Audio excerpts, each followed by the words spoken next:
यार अभी मरीम नवाज़ जापान से फिर के आई हैं, बहुत बड़ी बात है, वो जापान गई हैं, पहली वज़ीर आला हैं, खातून वज़ीर आला जो जापान इतने अरसे के बाद घूम के आई हैं। लेकिन उसके बाद कुछ बातें लीक हुई हैं कि करोड़ों रुपया मरीम नवाज़ के इस ट्रिप पे गए, कोई 10 करोड़ से ज़्यादा या 16 करोड़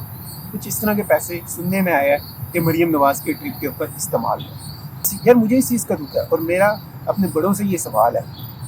KPK में इस वक्त कितने लोग रोज़ाना की बेसिस पे शहीद हुए हैं, ठीक है, सैलाब में वहाँ पे कितनी तबाहियाँ मिल जाएगी, और हमारी वज़ीर आला करोड़ों रुपया लगा के